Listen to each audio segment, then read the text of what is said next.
मई 2017 का महीना था और जगह थी खैबर पख्तूनख्वा का बुनेर ज़िला, जो पाकिस्तान का एक ऐसा खूंखार और सुदूर कबीलाई इलाका है जहां खुद पाकिस्तानी पुलिस भी जाने से खौफ खाती है। एक छोटे से अंधेरे कमरे में दिल्ली की एक 27 साल की लड़की कैद है। उसका नाम हम इस कहानी में ज़ारा रखेंगे। बाहर भारी गोलियों की तड़तड़ाहट चल रही है, क्योंकि वहां हर घर में हथियार होना और हवा में गोलियां चलाना एक आम बात है। कुछ ही देर पहले 3 मई 2017 को इस लड़की के सिर पर बंदूक रखकर उसका जबरन एक ऐसे इंसान से निकाह पढ़वाया गया है जिसे वो ठीक से जानती भी नहीं थी। उसका पासपोर्ट और सारे इमिग्रेशन के कागजात छीन लिए गए हैं। उसे धोखे से भारी मात्रा में नींद की गोलियां देकर इस अनजान जगह पर लाया गया है, जहां की पश्तो भाषा भी उसे समझ नहीं आती। ये कोई फिल्म की स्क्रिप्ट नहीं है, बल्कि एक जीती जागती खौफनाक हकीकत है जिसे लव ट्रैप या ह्यूमन ट्रैफिकिंग का नाम दिया जाता है। आज राजदार 10 स्पाई फाइल्स की इस फाइल में हम उस खतरनाक साजिश की परतें खोलेंगे और आपको विस्तार से बताएंगे कि एक अकेले भारतीय आईएफएस अफसर, जिन्हें हम ऑफिसर रजत कहेंगे, ने पाकिस्तान की खुफिया एजेंसी आईएसआई की नाक के नीचे से भारत की इस बेटी को जिंदा वापस निकालने का काम किस तरह अंजाम दिया। अगर आप चैनल पर नए हैं तो सब्सक्राइब कर लें और बेल आइकन दबा दें, ताकि ऐसी डीप रिसर्च वाली अनसेंसर्ड फाइलें आप तक पहुंचती रहे।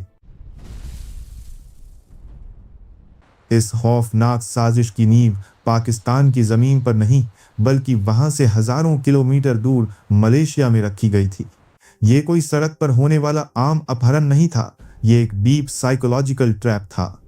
दिल्ली की रहने वाली 27 साल की ज़ारा एक सिंगल मदर थी।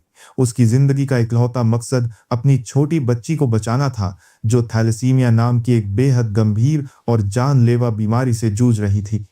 2017 की शुरुआत में बिजनेस मैनेजमेंट की पढ़ाई और एक छोटे ब्रेक के सिलसिले में ज़ारा मलेशिया जाती है। वहीं उसकी मुलाकात एक पाकिस्तानी टैक्सी ड्राइवर से होती है, जिसे हम इस कहानी में तारिक कहेंगे। तारिक कोई मामूली ड्राइवर नहीं था, वो एक बेहद शातिर शिकारी था, जिसने पहली ही नज़र में ज़ारा की सबसे बड़ी कमज़ोरी को भांप लिया था, उसकी बीमार बच्ची। तारिक ने खुद को एक शरीफ, हमदर्द और मददगार इंसान की तरह पेश किया। उसने ज़ारा के दिमाग में ये झूठी उम्मीद डाल दी कि पाकिस्तान के उसके पैतृक गांव में थैलेसीमिया का एक अचूक और पुख्ता इलाज मौजूद है। वैसे तो ये कॉमन सेंस की बात है, पाकिस्तानी जाहिलों के पास थैलेसीमिया जैसी गंभीर बीमारी का इलाज तो दूर की बात, वो इस बीमारी की स्पेलिंग ही बता दे, बहुत बड़ी बात है। लेकिन एक लाचार माँ ने उसकी बात मान ली। तारिक ने ज़ारा की उस इमोशनल स्टेट का फ़ायदा उठाया और उसे पाकिस्तान आने के लिए राज़ी कर लिया।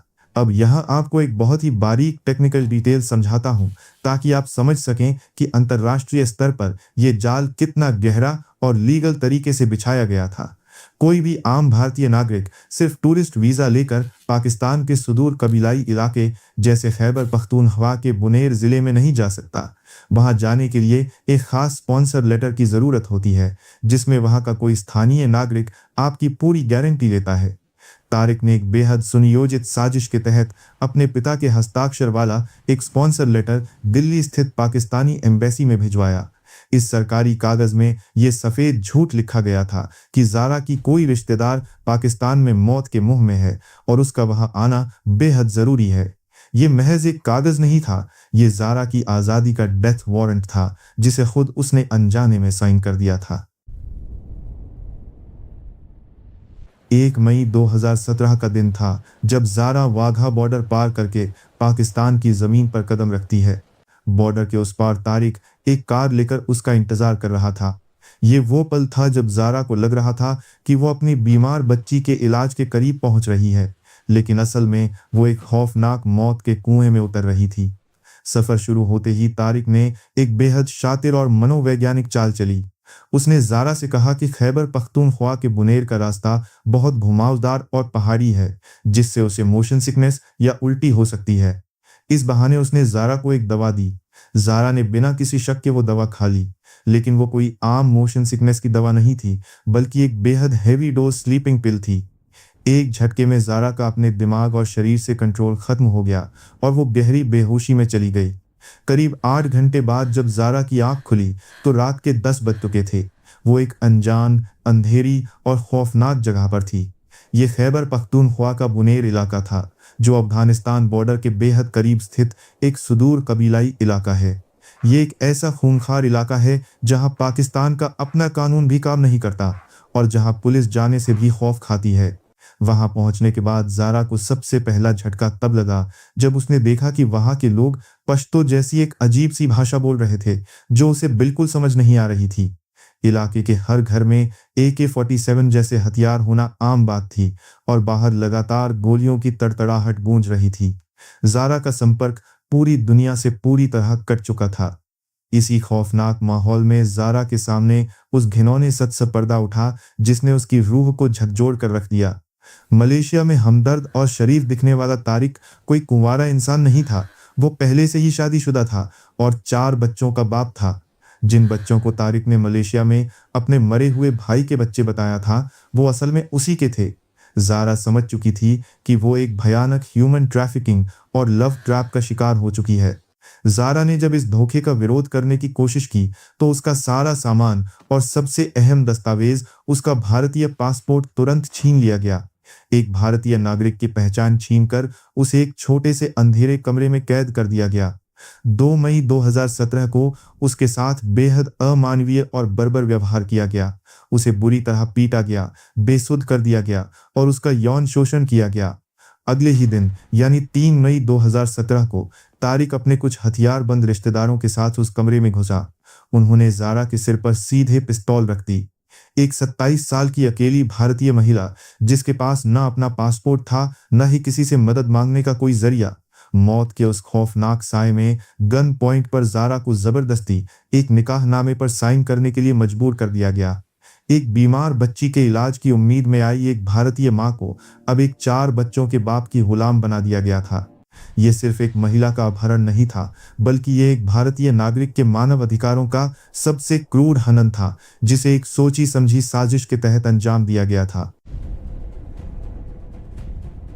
गन पॉइंट पर हुए जबरन निकाह के बाद जारा पूरी तरह से टूट चुकी थी, लेकिन उसने अपना दिमागी संतुलन और वहां से निकलने की उम्मीद नहीं खोई थी। बुनेर के उस खूंखार और सुदूर इलाके में कैद होने के बावजूद उसने एक बेहद जोखिम भरा कदम उठाया। उसने उसी घर में कैद एक दूसरी पीड़ित महिला का मोबाइल फोन किसी तरह हासिल किया और मलेशिया में अपने एक जानकार को अपनी खौफनाक लोकेशन और हालात के बारे में बताया। वहां से उसे सिर्फ एक ही लेकिन सबसे अहम सलाह मिली कि उसे अपनी जान बचाने के लिए किसी भी कीमत पर इस्लामाबाद में मौजूद भारतीय उच्चायोग यानी इंडियन हाई कमीशन के दफ्तर पहुंचना होगा। अब जारा के सामने सबसे बड़ी और जानलेवा चुनौती ये थी कि बुनेर जैसे कबायली इलाके से निकलकर इस्लामाबाद तक कैसे पहुंचा जाए। एक अकेली, डरी हुई और बिना पासपोर्ट वाली महिला के लिए सैकड़ों किलोमीटर का ये सफर तय करना नामुमकिन था। यहीं पर जारा ने अपनी आज़ादी के लिए एक ऐसा बेहतरीन साइकोलॉजिकल दांव खेला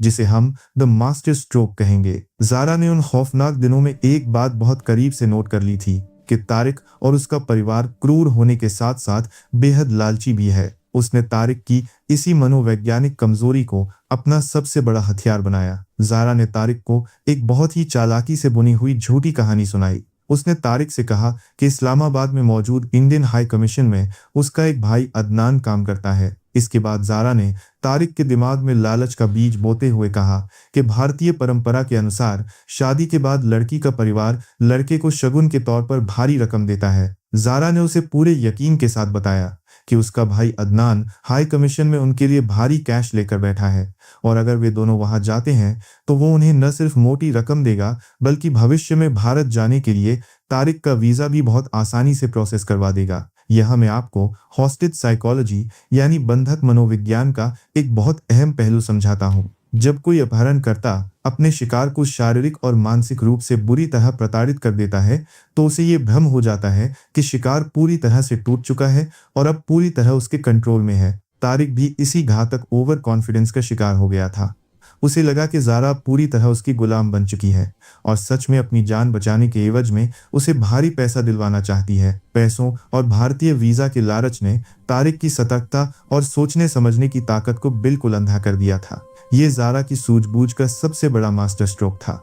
जो तारिक एक शातिर अपहरण करता था, अब वो खुद जारा के बिछाए जाल में एक लालची मुहरे की तरह फंस चुका था। उसी लालच के वशीभूत होकर 5 मई 2017 को तारिक जारा को अपनी कार में बैठाकर इस्लामाबाद की तरफ निकल पड़ा। जिस शिकार को तारिक ने दुनिया की नजरों से छिपाकर हथियारों के साए में कैद किया था, वो खुद अपने लालच में अंधा होकर उस शिकार को पाकिस्तान की जमीन पर मौजूद भारत के सबसे सुरक्षित और संप्रभु किले यानी इंडियन हाई कमीशन के दरवाजे तक ले आया। हाई कमीशन के गेट पर पहुंचते ही जारा में एक आखिरी चाल चली। उसने तारिक को गेट के बाहर ही इंतजार करने को कहा ताकि वो अंदर जाकर अपने भाई से पैसे ला सके, और लालच में अंधा तारिक खुशी खुशी बाहर खड़ा रह गया। ये वो निर्णायक पल था जिसने इस खौफनाक कहानी की पूरी दिशा ही पलट कर रख दी। अंदर दाखिल होते ही जारा सीधे रिसेप्शन पर गईं और धीमी लेकिन कांपती हुई आवाज में कहा कि मैं एक भारतीय हूं और मेरी जान को बेहद खतरा है। उसकी बदहवास हालत देखकर एम्बेसी के अधिकारी तुरंत समझ गए कि मामला बहुत गंभीर है। जारा को बिना देरी किए एक सुरक्षित कमरे में ले जाया गया। यहीं पर एंट्री होती है इस कहानी के असली हीरो की। हम उन्हें ऑफिसर रजत कहेंगे। ऑफिसर रजत 2002 बैच के एक बेहद अनुभवी भारतीय राजनयिक यानी आईएफएस ऑफिसर थे। वो एक ऐसे अफसर थे जिन्होंने अफगानिस्तान के काबुल में हुए भीषण आतंकी हमलों के बीच भी काम किया था और वहां कई बड़े प्रोजेक्ट्स को अंजाम दिया था। मेरा व्यक्तिगत तौर पर मानना है कि ऐसे अफसर किसी जेम्स बॉन्ड से कम नहीं होते, बस उनके हाथ में बंदूक के बजाय कूटनीति की ताकत होती है। उनका दिमाग शतरंज के एक ऐसे खिलाड़ी की तरह चलता था जो हमेशा अपने दुश्मन से 10 कदम आगे की सोचता हो। उन्होंने जारा की पूरी खौफनाक दास्तान बेहद शांत भाव से सुनी। बाहर तारिक अपनी कार में इंतजार कर रहा था और अंदर एक खौफजदा भारतीय नागरिक अपनी जान की भीख मांग रही थी। यहाँ मैं आपको एक बहुत जरूरी अंतर्राष्ट्रीय नियम यानी डिप्लोमेटिक इम्यूनिटी के बारे में विस्तार से समझाता हूँ। अंतर्राष्ट्रीय कानूनों के अनुसार किसी भी देश की एम्बेसी या हाई कमीशन की इमारत उस देश की संप्रभु संपत्ति होती है। इसका सीधा मतलब यह है कि पाकिस्तान की जमीन पर होते हुए भी वो इमारत भारत का अपना हिस्सा थी। वहां पाकिस्तान की पुलिस, सेना या उनकी खूंखार खुफिया एजेंसी आईएसआई बिना भारत की लिखित इजाजत के एक कदम भी अंदर नहीं रख सकती थी। जारा अब पाकिस्तान के उस मौत के कुएं से निकलकर तकनीकी रूप से भारत की सुरक्षित बोध में पहुंच चुकी थी। ऑफिसर रजत ने बिना एक भी पल गंवाए सीधे दिल्ली फोन मिलाया और भारत की तत्कालीन विदेश मंत्री को पूरी स्थिति से अवगत कराया। विदेश मंत्री को जब ये पता चला कि भारत की एक बेटी के साथ पाकिस्तान में ऐसा खौफनाक सलूक हुआ है, तो उन्होंने एक बेहद सख्त और ऐतिहासिक आदेश दिया। उनका स्पष्ट निर्देश था कि पहले इस लड़की की नागरिकता और बैकग्राउंड की पूरी जांच करो, और जब ये साबित हो जाए कि ये भारतीय है तो चाहे हमें इसे एम्बेसी के अंदर 1 या 2 साल तक ही क्यों न रखना पड़े, हम रखेंगे, लेकिन इसे किसी भी कीमत पर उस दरिंदे के पास वापस बाहर नहीं भेजा जाएगा। राष्ट्र की इस इच्छा शक्ति ने ऑफिसर रजत को पूरी ताकत दे दी। अब ऑफिसर रजत ने एक स्पाइडर वेब यानी एक ऐसा कूटनीतिक जाल बुना जिसमें तारिक को उलझना ही था। उन्होंने एम्बेसी के ही एक भारतीय स्टाफ कपल पति पत्नी को जारा का फर्जी भाई और भाभी बनाकर बाहर पार्किंग में तारिक के पास भेजा। उन्होंने तारिक से जाकर कहा कि जारा आज रात उनके साथ ही एम्बेसी के अंदर रुकेगी और वो वापस चला जाए। तारिक बहुत शातिर था। वो तुरंत समझ गया कि उसका शिकार अब उसके हाथ से हमेशा के लिए निकल चुका है और वो खुद अपने ही लालच के कारण एक बहुत बड़े जाल में फंस गया है। इसके बाद तारिक ने एम्बेसी के बाहर ही डेरा डाल दिया और अपने हथियारबंद रिश्तेदारों के साथ वहां मंडराने लगा। एक तरफ एम्बेसी के बाहर हथियारों का खौफ था और दूसरी तरफ अंदर एक निहत्थे भारतीय अफसर का शांत लेकिन अचूक कूटनीतिक दिमाग, जिसने पाकिस्तान की खुफिया एजेंसी की नाक के नीचे एक ऐसा अभेद्य किला खड़ा कर दिया था जिसे तोड़ना नामुमकिन था। एम्बेसी के अंदर जारा सुरक्षित तो थी, लेकिन असली जंग अब शुरू होने वाली थी। बाहर तारिक अपने हथियारबंद गुंडों के साथ मंडरा रहा था और हालात इतने तनावपूर्ण हो गए कि पाकिस्तान की खूंखार खुफिया एजेंसी आईएसआई ने इस पूरे मामले में एंट्री ले ली।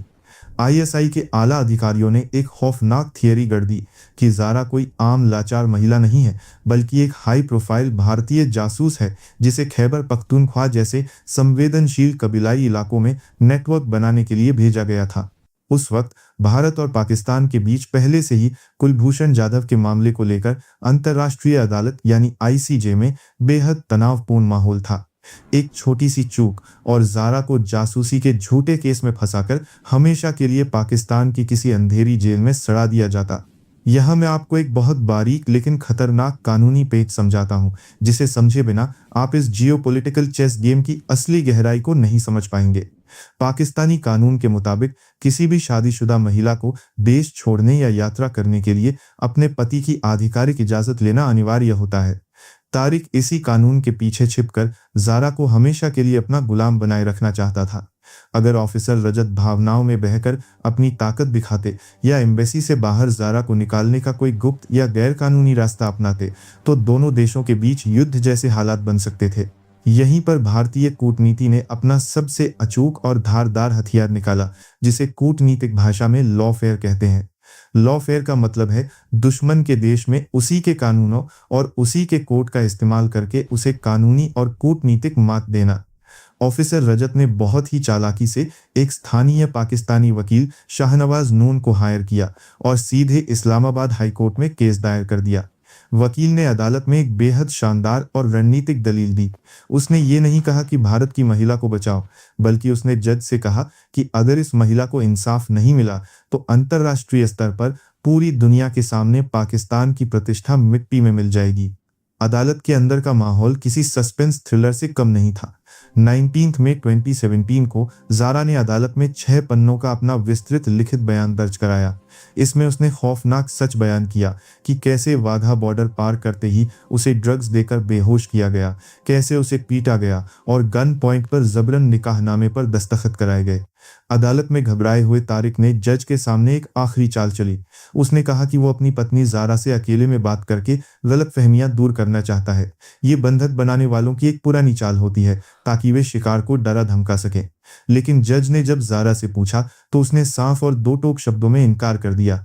इसके बाद जज मोहसिन अख्तर कयानी ने एक ऐसा ऐतिहासिक बयान दिया जिसने इस पूरी साजिश को ध्वस्त कर दिया। जज ने कहा, अदालत किन्हीं भी दो लोगों को एक साथ रहने के लिए मजबूर नहीं कर सकती। मेरा व्यक्तिगत तौर पर मानना है कि ये केवल एक कानूनी जीत नहीं थी, ये एक राष्ट्र की कूटनीतिक शक्ति का सबसे बड़ा प्रदर्शन था। बिना एक भी गोली चलाए एक अकेले निहत्थे भारतीय राजनयिक ने अपने तेज दिमाग से पाकिस्तानी सिस्टम को उसी के बिछाए जाल में फंसा दिया था। आखिरकार 24 मई 2017 को इस्लामाबाद हाईकोर्ट को भारतीय कूटनीति के सामने झुकना पड़ा। अदालत में तारिक को जारा के जब्त किए गए सारे इमिग्रेशन कागजात और पासपोर्ट वापस करने का सख्त आदेश दे दिया और जारा को पूरे पुलिस एस्कॉर्ट के साथ सुरक्षित भारत लौटने की इजाजत दे दी। एक भारतीय अफसर के ठंडे दिमाग और अचूक रणनीति ने आईएसआई और एक खूंखार अपहरणकर्ता दोनों को घुटने टेकने पर मजबूर कर दिया था। 24 मई 2017 को इस्लामाबाद हाई कोर्ट का ऐतिहासिक फैसला जारा के पक्ष में आ चुका था, लेकिन आज़ादी की ये जंग अभी पूरी तरह खत्म नहीं हुई थी। अदालत के आदेश की कॉपी भारतीय अधिकारियों को दोपहर करीब 2:30 बजे मिली। वाघा बॉर्डर के गेट शाम को बंद हो जाते हैं और इस्लामाबाद से वहां तक पहुंचने के लिए वक्त बहुत कम था। भारत की तत्कालीन विदेश मंत्री का सख्त निर्देश था कि जारा को उसी दिन निकाला जाए, लेकिन जमीनी हकीकत और वक्त की कमी के कारण जारा को एक और खौफनाक रात उसी एम्बेसी में गुजारनी पड़ी। बाहर आईएसआई के एजेंट्स और टॉरिक के हथियारबंद लोग अभी भी इस ताक में थे कि भारतीय अधिकारियों से कोई एक चूक हो और वो जारा को वापस खींच ले। ये रात जारा के लिए शायद सबसे लंबी और खौफनाक रात थी। 25 मई 2017 की सुबह जब इस्लामाबाद की सड़कों पर अंधेरा और सन्नाटा था, रात के ठीक 2:30 बजे ऑफिसर रजत और उनकी टीम ने जारा को एक बुलेट प्रूफ गाड़ी में बैठाकर वाघा बॉर्डर की तरफ अपना सफर शुरू किया। पाकिस्तानी पुलिस का एक सिक्योरिटी एस्कॉर्ट उनके साथ जरूर था, लेकिन दुश्मन देश की जमीन पर जहां हर तरफ हथियारों का खौफ हो, किसी भी सुरक्षा व्यवस्था पर आंख मूंद कर भरोसा नहीं किया जा सकता था।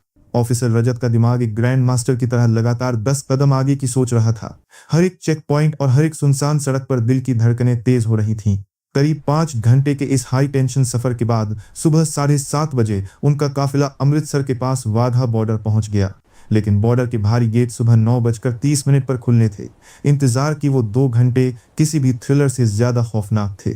सुबह 9:30 पर जैसे ही वाघा बॉर्डर के लोहे के गेट खोले, जारा ने आजादी की तरफ अपना पहला कदम बढ़ाया।